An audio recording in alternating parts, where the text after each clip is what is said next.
പൊന്നാനിയിൽ LDFന് 8.19% വോട്ട് ചോർച്ച.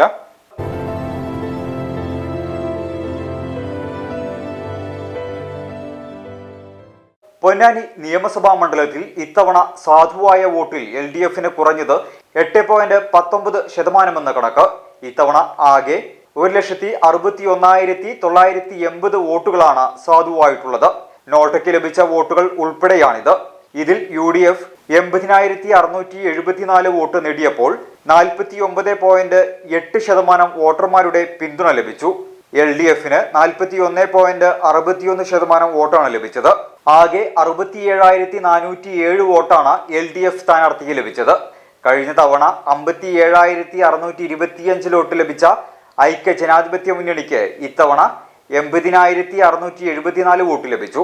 കഴിഞ്ഞ തവണത്തേക്കാൾ 23,049 വോട്ട് UDFന് അധികം ലഭിച്ചപ്പോൾ 7,267 വോട്ടിന്റെ കുറവാണ് LDFന് ഉണ്ടായത്. പോളിംഗ് ശതമാനം വർദ്ധിച്ചപ്പോൾ LDFന് അടിപതറി എന്ന് വേണം കരുതാൻ.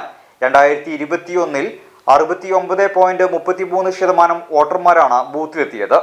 ആകെ 1,32,225 വോട്ടർമാരാണ് അന്ന് വോട്ട് ചെയ്തത്. ഇതിൽ 44.24% പേരുടെ പിന്തുണ LDFന് ലഭിക്കുകയും 38.51% വോട്ടുകൾ UDFന് ലഭിക്കുകയും ചെയ്തു.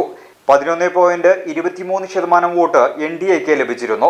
2016 തെരഞ്ഞെടുപ്പിനെ അപേക്ഷിച്ച് 4.73% വോട്ട് 2021 കുറയുകയാണ് ചെയ്തത്. എന്നാൽ 2021 വോട്ടിംഗ് ശതമാനത്തെ അപേക്ഷിച്ച് 4.9% വോട്ടിന്റെ വർധനവ് ഇത്തവണ ഉണ്ടായതോടെ UDFന്റെ വോട്ട് വിഹിതം ഗണ്യമായി വർദ്ധിച്ചു.